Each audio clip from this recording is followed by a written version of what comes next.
मेरे समस्त दोस्तों को, बड़े बुजुर्गों को, भाई बहनों को तहे दिल से नमन। राम राम, अस्सलाम वालेकुम, सत श्री अकाल, सत साहिब।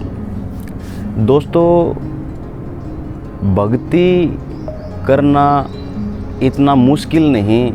जितना मुश्किल बनाया गया है। जैसे श्रीमद् भगवत गीता जी में ये चीज़ का उल्लेख है, विवरण है कि संन्यास जीवन और गृहस्थ जीवन, इन दोनों में उत्तम भक्ति कौन सी है। तो अपनी अपनी जगह पे भक्ति की विधियाँ अलग अलग होती हैं। तो उसमें भी श्री कृष्ण जी ने सजेस्ट किया है, निर्देश दिए हैं कि गृहस्थ जिंदगी, जो गृहस्थ भक्ति होती है वो एक उत्तम भक्ति है। और जो गृहस्थ में जो रहते हैं इंसान, उनका पहनावा, उनका व्यवहार, उनकी जो मानसिकता होती है, वो आज के वक्त में भक्ति को लेके इतने कठोर शब्दों को या कठोर भावनाओं को बनाए हुए हैं कि वो आराधना, साधना और भक्ति के प्रोसीजर से भिन्न है। जैसे जो मानसिकता असर की हुई है, जैसे एक कोई भी पुजारी है, प्रीस्ट है, या कोई साधक है, सन्यासी है, वैरागी है, उनका जो पहनावा होता है, उस पहनावे को लेके वो इतने मन में उन पे इतना प्रभाव पड़ता है कि हम अपने गृहस्थ जीवन में इतना त्याग, परित्याग, बलिदान और इतना संन्यास नहीं ले सकते। जो साधना है, जो आराधना है, जो भक्ति है, उस भक्ति के इस पहनावे की वजह से एक आम इंसान, एक जनमानस इतना परेशान या फिर इतना अपने मन में इतना प्रभाव बनाया हुआ है कि शायद वी कांट डू दैट, हम नहीं कर सकते। जैसे एक समाज से बाहर जो अध्यात्म लाइन से जुड़े हुए हैं, अगर हम उन पे नज़र डालते हैं तो वो अपने तन पे भगवा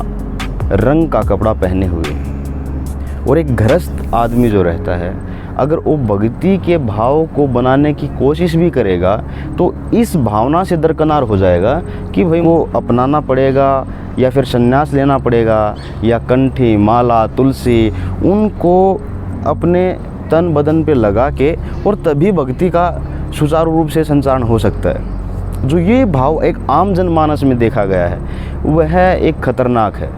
क्योंकि वो एक भक्ति के विधि विधान से वो दरकिनार हो जाता है, केवल एक बाहरी आवरण को देख के। जैसे जो भगवा जो रंग है, जो पहनावा है, वो बोला जाता है सनातन धर्म में भी और वैदिक समय से ही कि वो त्याग, बलिदान, ज्ञान, शुद्धता और सेवा का प्रतीक है। इन 5 विलक्षण गुणों में से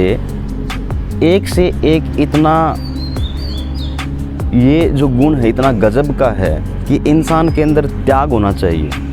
त्याग की भावना होनी चाहिए, उसमें बलिदान की भावना होनी चाहिए, उसमें ज्ञान होना चाहिए, उसमें शुद्धता होनी चाहिए, उसमें सेवा का भाव होना चाहिए। ये 5 गुणों का समावेश इस रंग का प्रतीक है, इस रंग का प्रतीक है। लेकिन इस रंग की बजाय इंसान में ये 5 गुण होने चाहिए। सबसे महत्वपूर्ण बात ये है। और इन गुणों के समावेश से, इन गुणों की उत्पत्ति से, या इंसान को इनको ग्रहण करने से जो इंसान में विचारों का भाव पैदा होता है,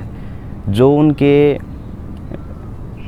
सेवा भाव पैदा होता है, बलिदान होता है, त्याग होता है, शुद्धता होती है, ज्ञान होता है, ये महत्वपूर्ण है। ना कि केवल एक इंसान के शरीर के ऊपर एक ये रंग का समावेश करने से, रंग का लेप लगाने से उन चीज़ों का समावेश नहीं होता। जैसे एक जनमानस का एक साधारण सा एक व्यवहार देखा जाता है कि अगर इंसान बुराइयों में लिप्त होता है, मान लो कोई भी इंसान ड्रिंक करता है, शराब का सेवन करता है, वो गलत है। क्योंकि जैसे पर स्त्री दवारा जो खुल है, 70 जन्म नरक में डोल है, 100 नारी जारी करे सुरापान 100 बार, और एक चलम हुक्का भरे डूबे काली धार। एक विधि, जैसे जो भक्ति के पद चिन्हों पे चल के परमात्म प्राप्ति के लिए जो कोशिश करते हैं, यत्नशील रहते हैं, उनके लिए ये नियम बना हुआ है, ये विधि का विधान है कि अपने आचरण में रहना, अपने इस जो वैराग्य जीवन रहता है उसमें इतना संलग्न रहना कि पर स्त्री का जो भोग विलास करते हैं वो इतना पाप का भोगी होता है। वो इंसान जो शराब का सेवन करता है वो पाप का भोगी होता है, जो हुक्के का इस्तेमाल करता है, बीड़ी सिगरेट वाले पाप कमाने वाला होता है। जैसे इस वाणी से ही, इस नियम से ही हम इस चीज़ का पता होता है कि 100 नारी जारी करे सुरापान 100 बार, 100 बार वो सुरापान करता है, शराब का सेवन करता है। एक चलम हुक्का भरे और डूबे काली धार। लेकिन एक इस जन समाज में ये साधारणतः देखी गई है बात कि लोग, छोटे बच्चे, बुजुर्ग, नौजवान साथी हुक्के का सेवन करते हैं, लेकिन वो इस पाप के परिणाम से वंचित हैं। वो जानते नहीं हैं कि इस पाप का जो परिणाम है वो कितना भयंकर होने वाला है, उसका जो परिणाम भुगतने वाले हों वो कितना दर्दनायक होगा, कितना उस अपराधी को जब सज़ा मिलेगी या दंड मिलेगा या उसका जो परिणाम भुगतने का समय आएगा तो बहुत ही दयनीय स्थिति होगी। तो इसीलिए जो भी इंसान, जनमानस एक अपने आचरण में आके आराधना, साधना और भक्ति की विधि करना चाहता है तो वो इस अपनी मानसिकता को सलीके से और कायदे से इस चीज़ को समझने की ज़रूरत है कि उसको विधि के विधान की नियमावली में नियमित होके उस चीज़ को हम हासिल कर सकते हैं। तो पहली बात, इंसान को अशुद्धता से शुद्धता की तरफ चलना पड़ेगा और शुद्धता में जाने के लिए उसको किसी फ्रेम की आवश्यकता नहीं है। जैसे अगर कोई इंसान बुराइयों में लिप्त है, विषय वासना के तहत वो लिप्त रहता है, इस बीमारी में है, या फिर वो शराबी है, शराब का सेवन करता है, या फिर वो किसी भी नशे में लिप्त है, तो उस इंसान को अपने आचरण को बदलने के लिए, जैसे कोई भी साधारण जनमानस एक बुराई को छोड़ने के लिए दूसरी बुराई का सहारा लेता है, वो शराब के सेवन को या किसी नशीली वस्तु को छोड़ने के लिए दूसरी चीज़ का सहारा लेता है, फिर कम करता है, उसके बाद वो दूसरी चीज़ को त्याग के तीसरी चीज़ को पकड़ता है। वो ऐसी कोशिश करते रहता है एक जनसाधारण नॉर्मल सिचुएशन में तब जाता है। तो एक जो भक्ति के चाहने वाले होते हैं या वैरागी होते हैं, सन्यासी होते हैं, उनको इन सहारों की आवश्यकता नहीं होती। आराधना और साधना की जो पद्धति होती है उसमें उसने किसी बाह्य आवरण की आवश्यकता नहीं होती, उसको अंतःकरण के ज्ञान का समावेश बढ़ाने की आवश्यकता होती है। अपने ज्ञान योग को इतना प्रबल करना पड़ता है कि अशुद्धता या फिर किसी भी अगर वो बुराई से लिप्त है तो छीन लगे, बिल्कुल तुच्छ लगे, और वो चीज़ छूटते छूटते वो एक मानव से देव और देव से परमात्म तत्व को प्राप्त करने के लिए उस रास्ते पे बिल्कुल सुगमता से, सरलता से जा सके। दोस्तों, इस संवाद का जो श्रेय है वो केवल ये है कि इंसान एक आराधना, साधना, भक्ति करने वाले इच्छा को पैदा जब करता है तो उसके सामने ये दौर आता है कि शायद हम भक्ति नहीं कर सकते। क्यों? क्योंकि हम संन्यास, वैराग, उस पहनावे, उस आचरण और उस जैसे तुलसी का लेप, कंठी और तिलक, और यहाँ तिलक लगाते हैं, मस्तिष्क पे तिलक लगाते हैं या मुंडन कराते हैं, जो इस बाहरी आवरण होता है वो आवरण या फिर कर्मकांड की जो पद्धति होती है वो होती ही इतनी कठोर है कि एक साधारण जनमानस उस चीज़ को निभाने में असमर्थ होता है। लेकिन गजब की बात ये है कि भक्ति करना इतना मुश्किल नहीं है।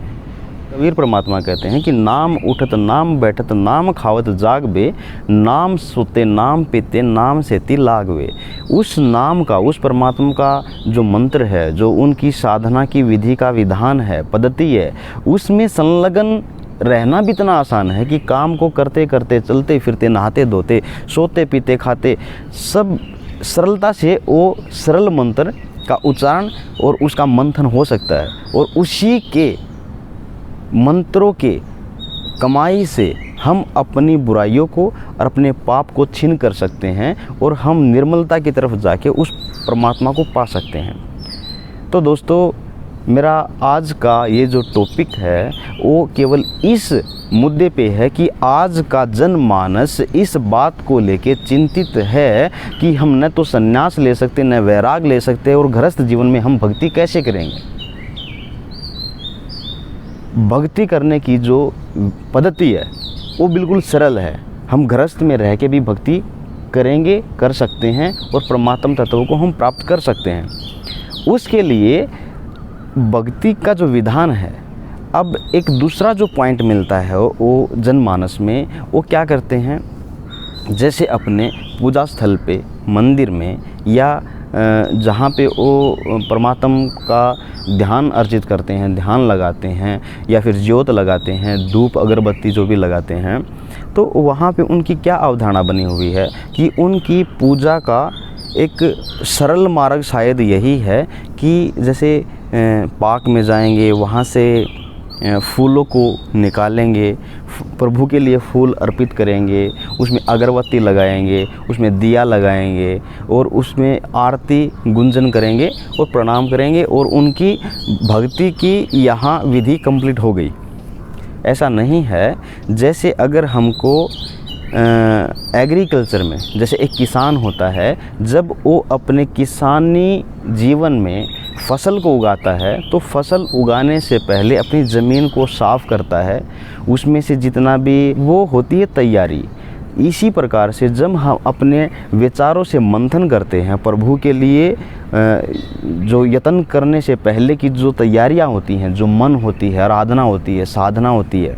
और प्रभु को खुश करने के लिए हम जैसे फूल अर्पित करते हैं, या भाव बनाते हैं, या आरती गुंजन करते हैं, उन चीज़ों से केवल और केवल हमारी ज़मीन की सफाई होती है, हमारी अंतरात्मा की सफाई होती है, हमारी मलिनता को दूर करने का एक तरीका होता है। लेकिन जो बीज पनपा जाता है वो होता है जैसे प्रभु का मंत्र। उस मंत्र को जब हम बीजेंगे, यानी कि हम उच्चारण करेंगे, जब उनका हम रिपीटेटिवली बार बार निरंतर अभ्यास करेंगे, तो उस मंत्र के उच्चारण से, उस भक्ति की विधि से जो हमको भक्ति संचित होती है, अर्जित होती है, उसका हमको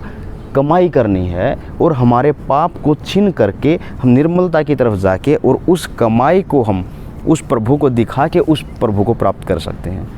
ये एक साधारण उदाहरण है। जैसे किसान अपनी खेती की तैयारी करता है, तैयारी करके बीज का रोपण करता है, और बीज जब रोपण होगा वह फसल उगेगी, उसके बाद पकेगी, और उस फसल का जो लाभ होता है, उस लाभ को किसान जब प्राप्त करता है जब खेती साफ़ होगी, बीज पनपेगा, रोपेगा, फसल उगेगी, पकेगी, कटेगी, और फिर वो उसको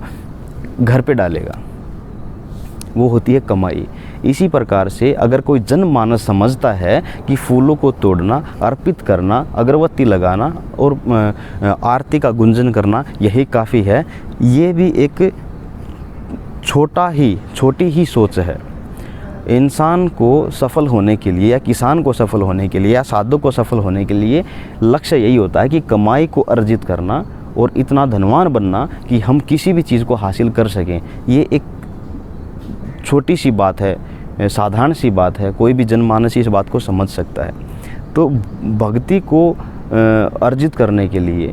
भक्ति का धनवान होने के लिए हमको उन पवित्र मंत्रों की आवश्यकता होती है। जैसे एक जनमानस में, एक शरीर में, चाहे नर है या नारी है, तो हमारे सहस्रार कमल होता है, त्रिकुटी होती है, कंठ कमल होता है, हृदय कमल, नाभि कमल, स्वाद कमल, मूल कमल। इन कमलों में प्रभु का सूक्ष्म वास होता है। इनके कमलों में वो सूक्ष्म जो उनकी शक्ति होती है, वो उनका समावेश होता है। और जैसे जैसे हम उन मंत्रों का, उन शक्तियों के जो मंत्र होते हैं, सहस्रार कमल के लिए, त्रिकुटी के लिए, कंठ कमल के लिए, हृदय कमल के लिए, नाभि कमल के लिए, स्वाद कमल के लिए और मूल कमल में जो शक्तियाँ विराजमान होती हैं, उनके जब हम मंत्रों का उच्चारण करेंगे तो वो कमलों का खुलना होगा, और वहाँ से इंसानियत की जो नियति की, इंसान की जो सोच होती है, जैसे बताया था कि भगमा जो रंग होता है उसमें त्याग, बलिदान, ज्ञान, शुद्धता और सेवा की नियत होती है। तो वो नियतें उन इंसान के मूल कमलों में जो शक्तियाँ हैं वो खुलने से प्रबल होंगी। न कि एक शरीर के तन के ऊपर एक कपड़ा लगाने से ही उन चीज़ों का समावेश हो जाएगा, ऐसा नहीं है। तो इस अवधारणा से ही बच के, इस अवधारणा को ही त्याग के, छोड़ के एक जनमानस भक्ति करने में प्रबल हो सकता है, वो ज्ञान के समावेश से, ज्ञान के बढ़ावे से। अब जैसे जैसे हम उन मंत्रों का उच्चारण करेंगे तो उन कमलों में बैठी हुई शक्तियों का प्रकाश होगा, इंसान में इंसानियतता पनपेगी और वो निर्मलता की तरफ जाएगा, अपने पापों को छीन करेगा, शुद्धता की तरफ जाएगा और परमात्म तत्व को प्राप्त करने के लिए बिल्कुल ही अग्रसर होगा, सहायक फुल होगा। तो मेरे दोस्त, ये एक बहुत ही महत्वपूर्ण संवाद है कि एक शरीर के तन के ऊपर एक दूसरा रंग को देख के प्रभावित होना या उसको इतना प्रभावशील बना देना कि यही एक सर्वोत्तम रास्ता है या फिर इसी के ज़रिए से सब कुछ संन्यास या वैराग लिया जा सकता है, ये सोच ही बहुत खतरनाक है, क्योंकि वो एक जनमानस को भक्ति विधि से भिन्न कर देती है। तो दोस्तों, एक मन में ये एक अवधारणा बनाना, विचार बनाना कि इस रंग के बगैर या इन क्रियाकलापों के बगैर या कर्मकांड के बगैर भक्ति नहीं कर सकते, ये अवधारणा गलत है। इसका त्याग करके हमको एक गृहस्थ जीवन में बिल्कुल सरलता और सुगमता से भक्ति कैसे की जा सकती है, इसका ज्ञान अर्जित करना बहुत ज़रूरी है। तो दोस्तों, आज का जो संवाद था, टॉपिक था, यह बहुत ही महत्वपूर्ण टॉपिक था कि किसी भी राहगीर को, किसी भी वैराग को देख के इतना पजल हो जाना, इतना अपने भावों को संकुचित कर देना कि शायद हम नहीं कर सकते, उस चीज़ की आवश्यकता ही नहीं है। उस चीज़ को दरकिनार ऐसी चीज़ों को करो, इन विचारों को करो कि